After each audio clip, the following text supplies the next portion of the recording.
Wow, well, earlier on today I came across this video. It is kind of nice watching this because at least someone is saying something, but it's unfortunately it's the media and they're all in it together. So I don't quite understand how they could be sitting there after the way that they've been treated in Australia to criticise anybody else. But it is nice to see how pathetic they all are and that they are just a bunch of actors. So what we're going to do is we're going to put this video on, but it's going to make you laugh maybe a little bit, and then, you know, we'll just make little comments as it goes along.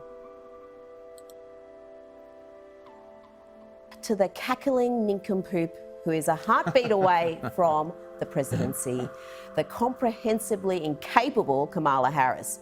Her wretched performance this week has cemented her place as the worst vice president in US history, and my word, they've had a few doozies, including one who shot founding father Alexander Hamilton dead. Yeah, you shot him dead. And another one who couldn't even spell potato. But you know what? Dan Quayle is a genius when compared to Kamala. After a cringe-worthy performance in recent weeks, she had the opportunity to redeem herself during a vitally important trip to Poland and Romania as Russia's invasion of Ukraine plunges the region into a deepening crisis. The White House said her visit will demonstrate the strength and unity of the NATO alliance. What it actually did was demonstrate the utter ineptitude of the Vice President. Right now, a lot of people are kind of frightened with what's happening with Russia. The realisation that they can just walk in and immediately take over another country, even though, well, anyway, I'm not going to make my opinion clear right now, but I'm just going to leave it that that's what a lot of people are seeing. And then this person, at the same time, having a meeting, is laughing her head off. I've never, I mean, maybe you don't want it to be as serious as possible, but she's laughing her head off, so let's listen to that bit.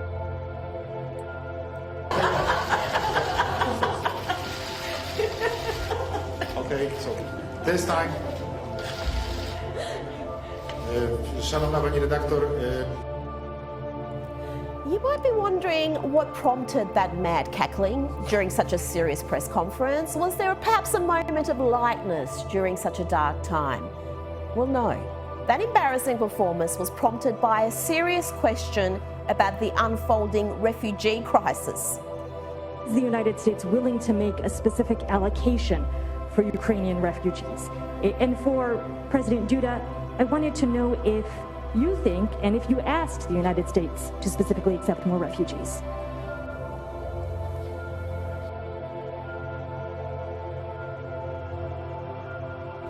Okay. A friend in need is a friend indeed. I'll go first. Okay, so this time.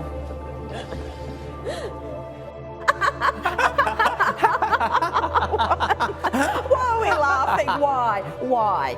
It's little wonder that Ukrainian President Zelensky's former press secretary said this of Kamala after that chuckle-happy performance with the Polish president. It would be a tragedy if this woman won the presidency. Never mind winning it, the fear is she'll be installed president during Biden's first term should the 79-year-old's health decline further. But put the mad chuckling to one side. Kamala Harris's incompetence and complete lack of foreign policy acumen was on display every time she actually answered a question. Being really honest, this bit here I find so embarrassing. I don't know what they're trying to prevail this woman as, or what's going on, or why they'd want to make her look so stupid, looking like she's never done one of these before and doesn't know what to say. It's ridiculous. What, she gets there and they're going, well, are you going to have some of the immigrants? And she's going, oh, is it my turn? Oh, a friend in need, a friend indeed. All that crap. What is that? That's not a vice president. That's an actor. But anyway, I think they're cartoons, so they're not even actors. It's cartoons. But it's like, you're not supposed to notice how ridiculous it is. But maybe that's because the news just puts the headlines on And then this person, you know, they just say, Camilla was at this thing, and they show a couple of silent seconds of her talking. You go, oh yeah, look, she was there. And then suddenly, like I said, I find it very weird with Australian news, how Australia has treated its people, and then it's moaning about them, but actually what it's saying is correct. So it's all a bit bananas, really, isn't it? But, you know, when you see these things, you like to say, so that's why I've put it in as a video.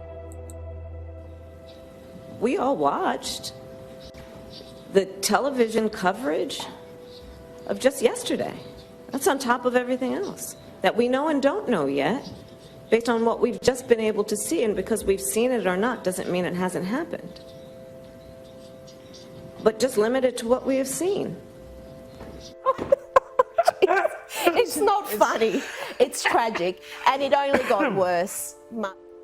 I am here, standing here on the northern flank, on the eastern flank, talking about what we have in terms of the eastern flank and our NATO allies, and what is at stake at this very moment.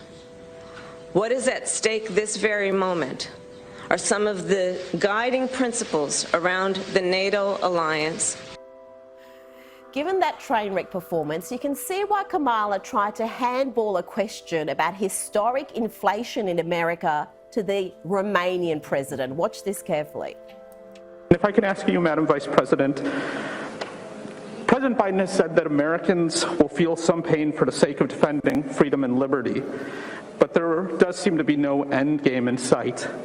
How long should Americans expect? How long should we be bracing for this really sort of historic inflation and some unprecedented gas prices? Sure.